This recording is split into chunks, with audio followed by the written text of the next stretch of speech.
Good morning student. आज हम आपको चैप्टर 3 में अस्थमा के बारे में बताएंगे। अस्थमा है, हाई ब्लड प्रेशर है और बैक पेन के बारे में बताएंगे आपको।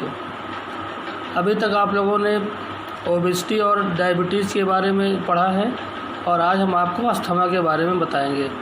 तो what is asthma? Asthma is a disease of lungs in which the airways become blocked or narrowed, causing difficulty in breathing. In asthma, the airways also swell up and produce extra mucus. It is usually triggers coughing, wheezing or whistling and shortness of breath. The coughing usually occurs at night or early in the morning. The excessive amount of mucus in the passage further narrows the airways because it is sticky and thick.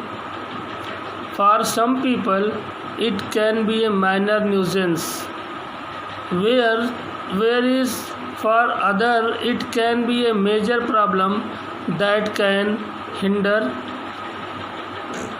there be a minor nuisance.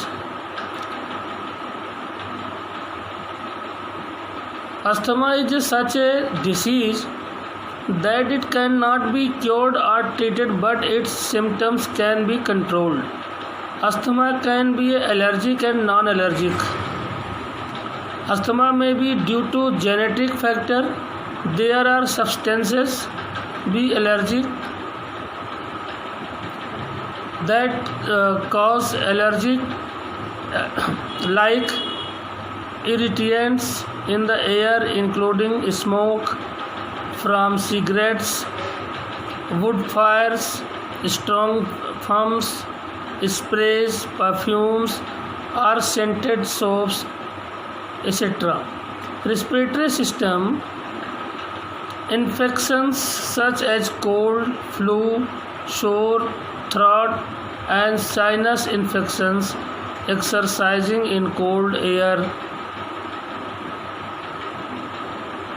and some medication such as beta blockers, aspirin, non-steroids, anti-inflammatory drugs, etc. Asthma can be prevented as well as cured if the following asanas are practiced regularly. Asthma एक respiratory system के संबंधी बीमारी है जो हमारी जो श्वास की नलिकाएं होती हैं उनको प्रभावित करती है। इस बीमारी में जो रेस्पिरेटरी सिस्टम होता है, जो उसका रास्ता होता है, जो हमारी नली होती है, उसमें स्वेलिंग आ जाती है जिसके कारण वो संकुचित हो जाती है या सिकुड़ जाती है।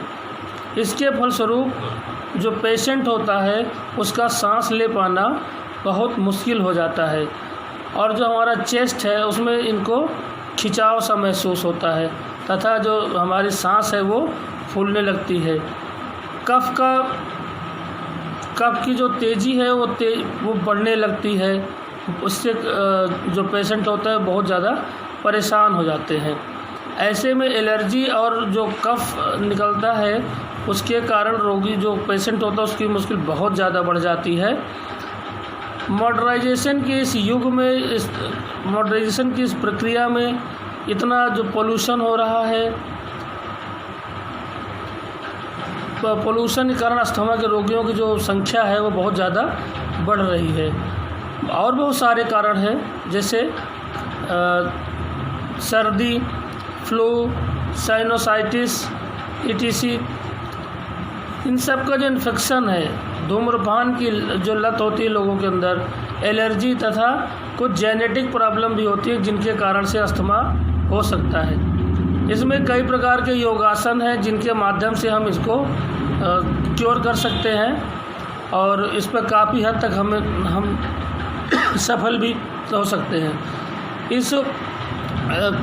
इस रोग पर नियंत्रण करके सामान्य जीवन व्यतीत किया जा सकता है और इसके लिए जो आसन है, जो आसन दिया गया है वो सुखासन, चक्रासन, गोमुखासन, पर्वतासन,